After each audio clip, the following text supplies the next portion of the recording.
If you struggle to make friends, psychology says there's something rare about the way your mind works. Not broken, not unlikable, not antisocial, rare. Because most people make friends without even thinking about it. They meet someone, they talk, they exchange numbers, and naturally, over time, a friendship forms. They don't analyze it, they don't question it, it just happens. That's how it works for most people. But not for you. You watch from the edge of the room at gatherings. You keep conversations short, even when part of you wishes they could go deeper. You walk away from people who feel off to you, even when you cannot explain why. And somewhere along the way, you were probably told this means something is wrong with you, that you should just try harder, that you're too picky, that you need to get out more, that good friends are out there and you simply aren't doing enough to find them, that you are, somehow, at fault for the loneliness you've carried. But psychology tells a very different story. Struggling to make friends is not random. It follows deep psychological patterns. It comes from a specific wiring of the nervous system, and in most cases, it is connected to a small cluster of rare traits that only a small percentage of people actually carry. These 6 traits will not just explain why making friends has always felt like an uphill battle for you. They will also show you, in a way you may have never heard before, that the very thing you thought was your weakness is, in fact, a rare psychological signature. And once you see yourself clearly, you stop believing the story that you are simply unlikable. You begin to understand what you've actually been carrying all along. Let's break it down. The first rare trait you carry is something most people never notice they lack, but you do it constantly without thinking. Trait 1, the pattern reader. You read people, not just their words, their entire pattern. Before most people have even decided whether they like someone new, your brain has already done a complete authenticity scan. You read their body language. You notice the micro-expressions that flash across their face for half a second. You catch the contradictions between their tone and the words they are choosing. Someone might be smiling at you while their shoulders remain tense.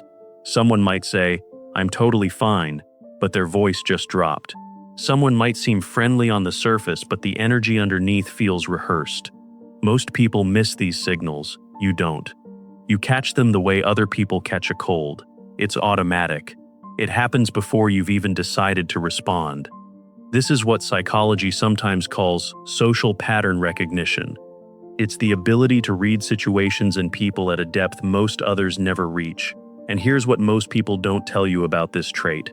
The reason you don't instantly make friends like everyone else seems to is because you're looking for signals they are ignoring. Most people form friendships based on surface chemistry. You wait to see if the surface matches the depths. That takes longer. Most people don't pass your test, and the few who do, those are the real friendships you keep for life. This trait is not anxiety, it is not paranoia. It is one of the most refined forms of human pattern recognition that psychology has ever studied. The second trait is one that even most therapists don't fully understand. So if you've struggled to explain it, that's not your fault. Trait 2, the energy economy. Your nervous system treats social interaction as a serious form of energy expenditure, not entertainment, not a free activity, an investment. Most people can go to a party, talk to strangers for 3 hours, leave feeling energized or at least neutral. You can't. You leave feeling like you've worked a full shift, even if you barely said anything. This is what psychology calls heightened social sensitivity. It has nothing to do with social anxiety disorder. It's deeper. It's the way your nervous system processes every single social interaction at a much more granular level than most people ever will. When you are in a room full of people, you are not just hearing words. You are tracking facial expressions, tone changes, who is comfortable, who is tense, who fits, who doesn't. You are doing the social processing work of 10 people, simultaneously, automatically, and it drains you. That's why you cancel plans. That's why you leave early. That's why you need recovery time alone after a dinner with friends. You're not being dramatic or weak. Your nervous system is doing more work than the average nervous system. It needs more rest. And the trade-off is this. You connect with people at a depth most people will never experience. Most friendships are surface bonding. Yours, when they happen, are real. They go into the bones. The third rare trait is one you probably never even knew you had until right now. Trait 3. The trust threshold. You carry a raised trust threshold. This means, before you let someone into your life, they have to clear a series of unseen, unspoken tests that your inner self is running on them automatically. Most people operate on low trust thresholds. Someone smiles, someone shows interest, they let that person in. They assume good faith. They move quickly. You don't work that way, and you probably developed this for a reason. Maybe in childhood, you trusted easily and got hurt. Maybe you watched someone close to you get betrayed by people they thought were friends. Maybe a parent raised you to believe that trust has to be earned, that people need to prove themselves before you let your guard down. Whatever the origin, the result is the same. You don't let people in easily. They have to pass internal checkpoints. They have to be consistent over time, not just kind in the moment. Their words and actions have to match, not contradict each other. You have to feel safe around them, not just entertained. Most people never pass your threshold. That's why your friend list is short. Not because you can't connect, because you won't connect with the wrong people. And the wrong people, by your nervous system standards, are most people. This trait keeps you safe. It also keeps you lonely. But the friendships you keep under this filter, they are real, deep, and trustworthy. And in a world of shallow connections, that is rare. The fourth rare trait shows up in a very specific way, and you've probably been doing it your whole life without realizing it's unusual. Trait 4. The internal validator. You don't need other people to tell you that you're okay. Most people are running on what psychology calls social dependency. They look outward to know whether they're likable, valued, important. They need the agreement of others to feel settled inside themselves. They tell themselves they are fine, but they spend a lot of mental energy checking whether other people agree. You never work that way. When you leave a party early, you don't feel guilty. You feel relief. When you don't get invited somewhere, your first thought isn't, "Why don't they like me?" It's, "Good, I didn't want to go." When you walk into a room and don't feel like performing, you simply don't. You don't feel anxious about being judged because you already know, internally, that you're okay. This is called low social dependency. It's a deeply self-validating trait. Your sense of, "Am I okay?" doesn't require anyone else's approval. You already know. You've known your whole life. And here's what most people never realize. This trait is actually extremely hard for most humans to develop. They spend their entire lives trying to build it. They go to therapy, they read books, they meditate, they try. Most never fully succeed. You simply had it. Or you developed it early, and you've been carrying it naturally ever since. That's rare, and it's part of why making friends feels different for you. Because most friendships are built on mutual validation, mutual approval, mutual confirmation. You don't need that. So the entire game feels optional to you. You only play if you actually want to. The fifth rare trait is one that society has never understood, and it is one of the core reasons you struggle to make friends in the way other people seem to. Trait 5. The depth-only filter. You don't count friendships. You only measure them by depth. Most people count friendships like items on a list. How many numbers they have in their phone, how many Facebook friends they have, how many people they text casually. They collect, they maintain, they treat friendship as a social portfolio. You never work that way. You measure every single relationship in your life by a single question: how deep does this actually go? And if it doesn't reach your depth threshold, you let it fade. You'd rather lose a friendship than maintain one that stays on the surface forever. So you have one person in your life right now you can call at 3 a.m. Everyone else stays at arm's length. You might have had someone call you friend for years, and yet they never knew a real thing about you.